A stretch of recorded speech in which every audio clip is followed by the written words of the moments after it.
I am discovering me. Discovering me. My identity was hidden, taken from me, long before my ancestors began hanging from trees. The serpent, he was the real thief, deceiving my sister Eve. He made me forget I was royalty. My father is a king. I am the daughter of the everlasting, loving, omniscient three.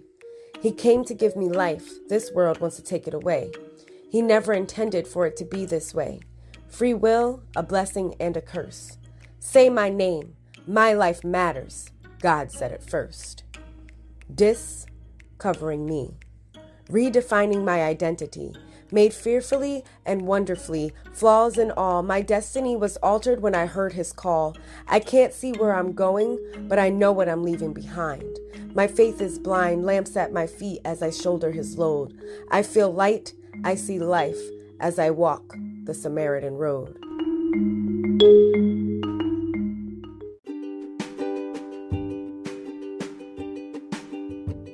On today's episode, I introduce Khara Jefferson. Khara is a Christian, doctorally prepared, certified nurse practitioner. She is also an ULA life coach and a Reiki master. She has worked in emergency medicine, urgent care, and telehealth settings, helping patients of all ages as a nurse practitioner and registered nurse for over 20 years. Khara has been published in several journals, including the Journal for Christian Nursing and an article titled Living with Crohn's, a Personal Account. Khara is passionate about engaging and empowering patients to have more control over their health and wellness, but also emphasizes overall life balance and spirituality.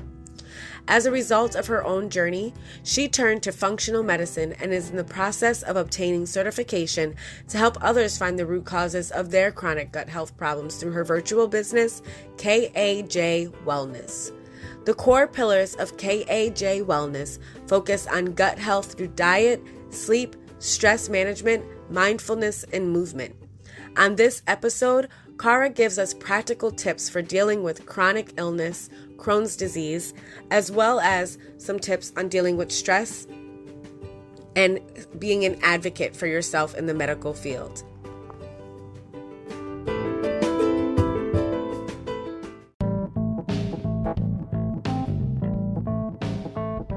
Hello everyone, it's Nori here, and today I wanted to talk to you about Anchor by Spotify. It's the easiest way to make a podcast with everything you need all in one place. So Anchor has tools that allow you to record and edit your podcast right from your phone or computer. The music that you hear on my podcast, when I have to edit people's conversations on my podcast, I do it all on the Anchor app. When hosting on Anchor, you can distribute your podcast on listening platforms like Spotify, Apple Podcasts, Google Podcasts. There are about 8 or 10 different places you can post your podcast just using Anchor. It's everything you need to make a podcast in one place. And best of all, it's totally free. So if you are interested in starting a podcast, I suggest that you download the Anchor app or go to anchor.fm to get started.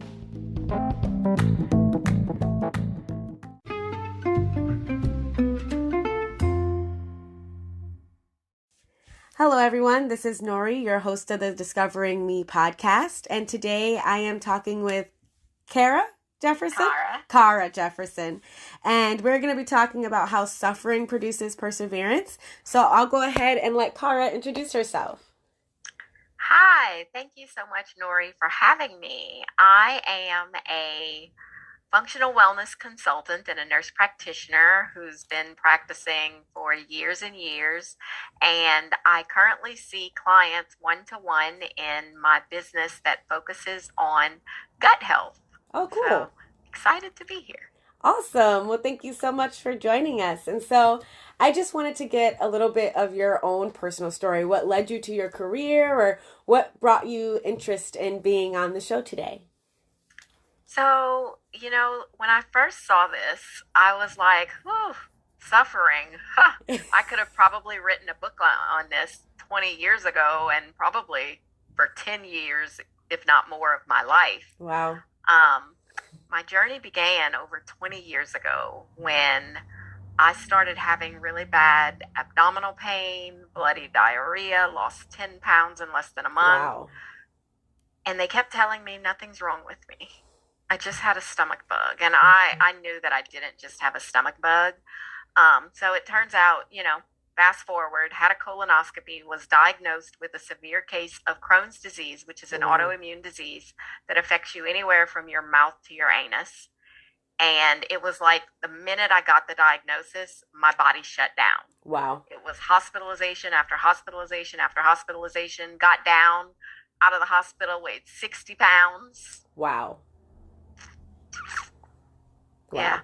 it was tough, the journey, and I was in the hospital for extended periods at a time. Like the longest hospital stay that I had was over a month. Wow. And I felt like that entire time I was suffering because I was in pain. At one point, I was coded, which that's a medical term, but it Right. actually means like I died and they had to resuscitate me with the paddles and came back to life. But they put me on medication after medication after medication to try to control it. And it did to some extent, but I never fully got rid of the symptoms.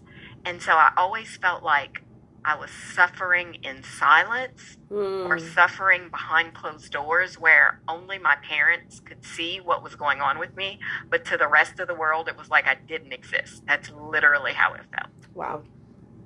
That's intense. So how did, like, going through that, situation and just dealing with the doctors telling you nothing is wrong, how did you figure out that it was Crohn's? I don't know if I missed that, if you already shared that.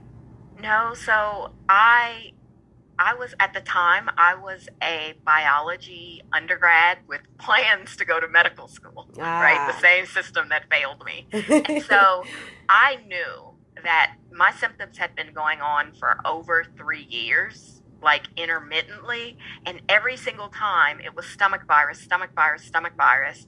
And I started like looking at some of these other studies and I'm like, there's no way a stomach virus wouldn't make me lose 10 pounds in a month.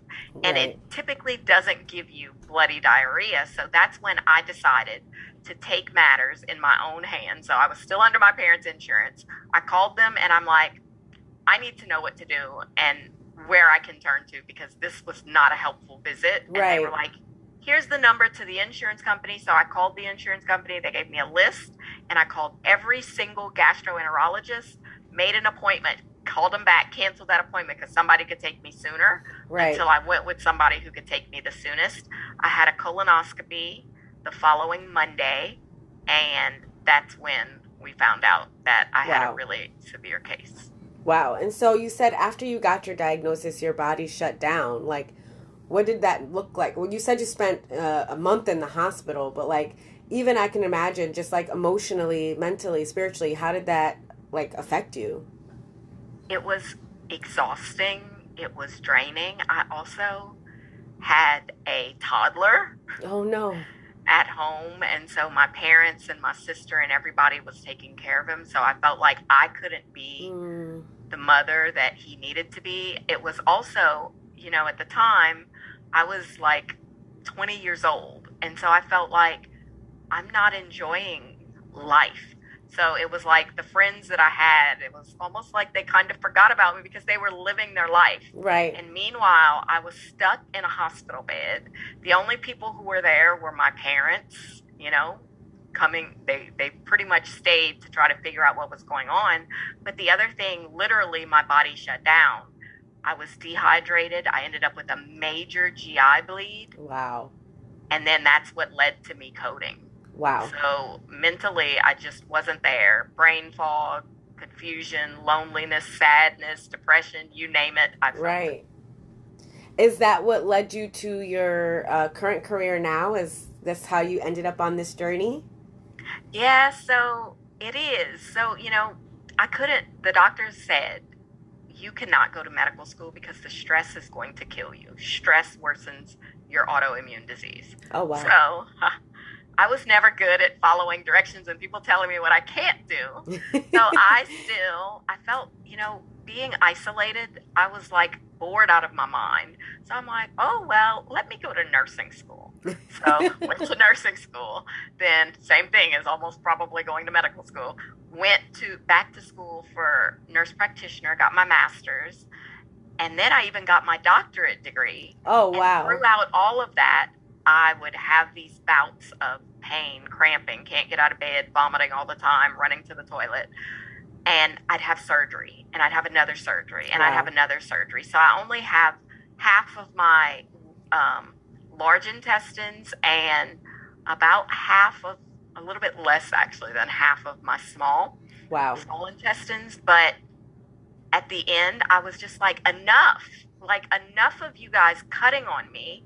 And so I decided to look at alternative modalities because my mom was big into holistic things. She's a yoga instructor, and so she had a group of friends that were into all that.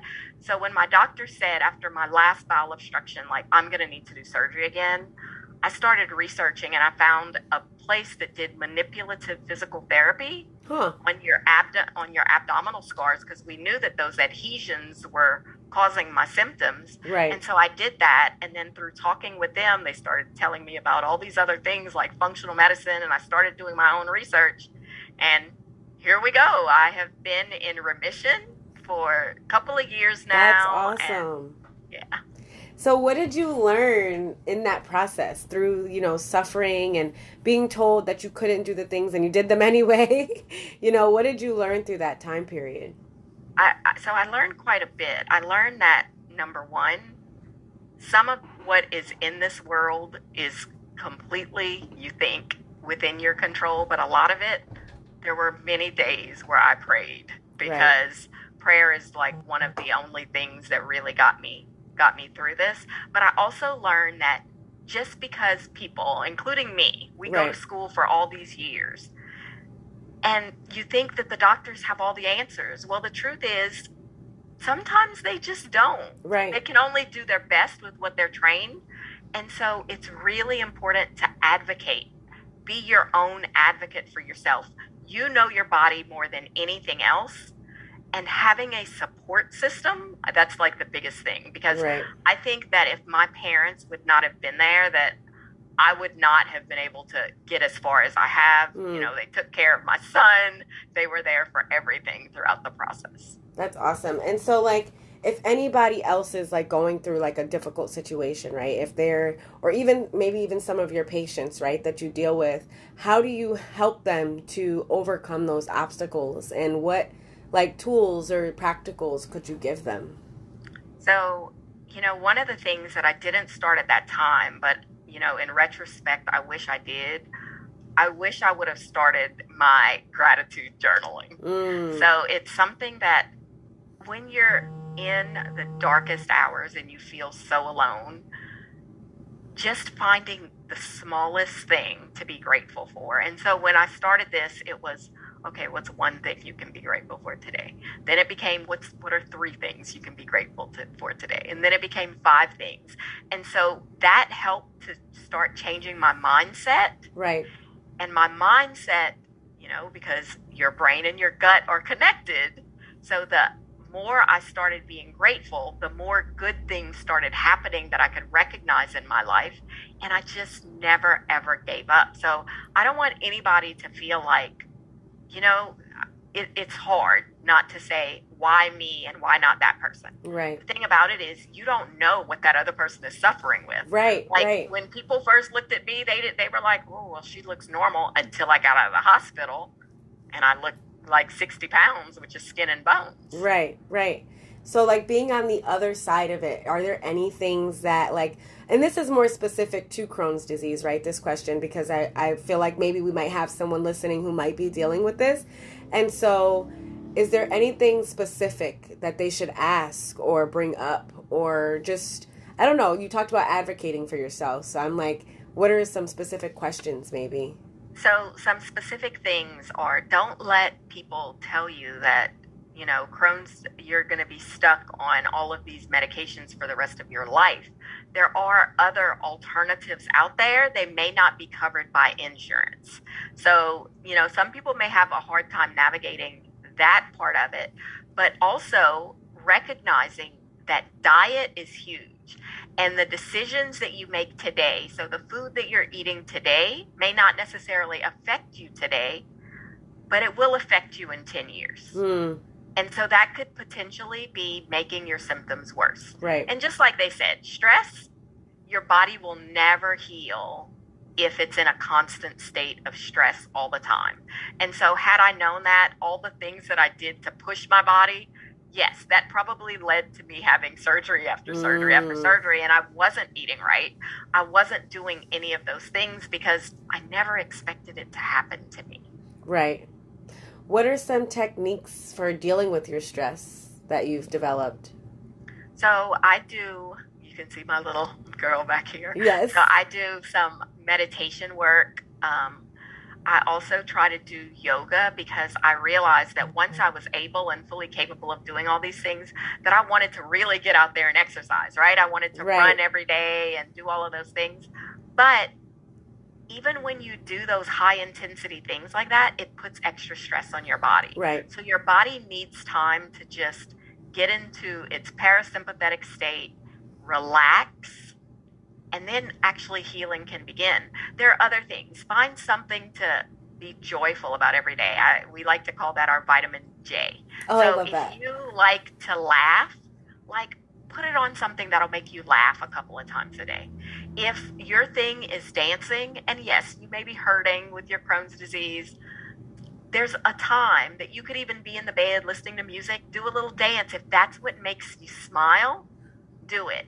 And dance like, people say that, dance like nobody's watching, but it's true because it's not for them. At the end of the day, you have to start doing the things that feed your soul. And it doesn't matter what anybody else thinks or how ridiculous they think it is. It's all about you and you getting well. I love that. Thank you so much for sharing. Is there anything like that, you feel on your heart that you want to share, or anything that I maybe didn't ask a question about that you feel like, oh, this would be really good to talk about? Yeah, I think the only other thing is that what I see today is that a lot of people are always looking for that quick fix. And so, especially when you have an autoimmune disease like mine, like that journey was not easy. It was definitely not a sprint. I was the tortoise in the tortoise and the hare story. And that's exactly how my healing journey went. And that's what people need to expect. I think it's unrealistic for people to think that when you have conditions like Crohn's disease or any autoimmune disease, that any provider is going to magically fix you. There's no such thing as a magical pill. Right. But just remember that in your suffering, you are learning something and you are living a journey that nobody else will live. And it's part of your purpose. It's part of your reason for being.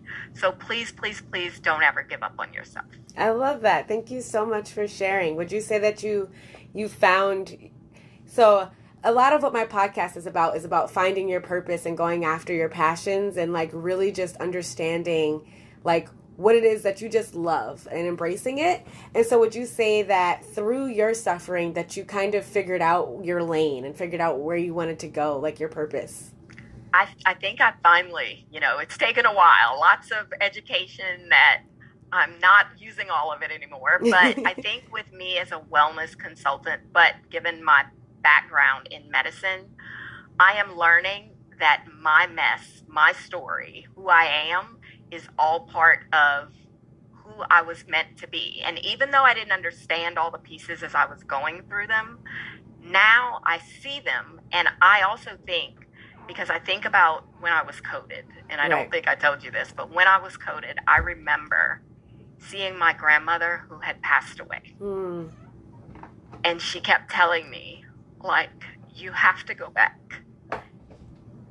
It's not your time. And I kept telling her, like, I'm tired. Right. Like, I don't want to do this anymore. And so I've reached a point now that I finally understand, like, my purpose is to help other people get better. Right. And the way that I'm going to do that is by talking to people like you. And thank you so much for having me on your podcast and getting a message out. But also from helping people in my practice and practices like mine, where we might not be doing the traditional things, but we still want to help people. Right. And there's a way, and that's my goal. My goal is to have people not suffer the way that I suffered for 20 years. I thank you so much for sharing that. I feel like it's so cool doing this podcast because I'm not naturally a person who just talks to strangers. And so it's kind of like my little safe space to be extroverted.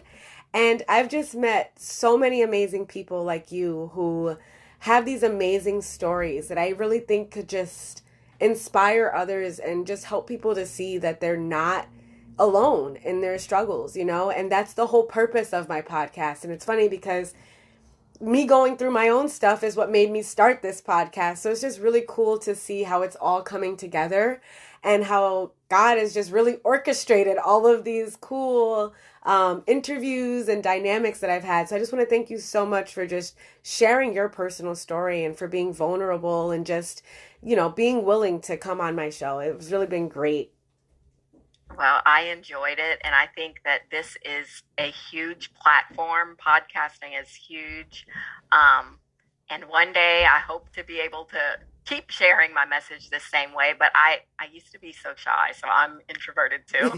And so this has taken me out of my comfort zone, but I'm using it as an opportunity to grow. And through this, I've determined that I actually don't mind sharing my story. Like, I was scared in the beginning, but it's only made me stronger. That's awesome. Lots of resolve now. That's so cool. That's pretty much the same thing here because I kind of started off just sharing my own story and then I was like, all right, I'm going to try to interview people. And I was like, oh, this actually isn't that bad. Like, I actually really like it. So it's really cool. So if anybody wants to keep in touch with you, if they want to continue to follow you or ask you for advice or anything like that, where can they find you? Sure. So they can find me on Instagram at Khara J, my first name, last initial, on TikTok at KharaJ_wellness. And then I have a website they can go to, which is my business name, KAJwellness.com. And if they're interested in working with me, they can click the application form, fill it out.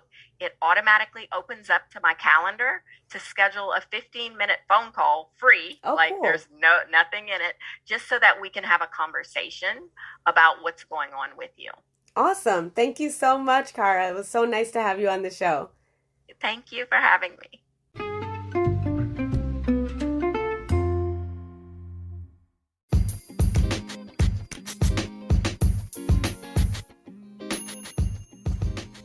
Thank you for listening to this episode of Discovering Me.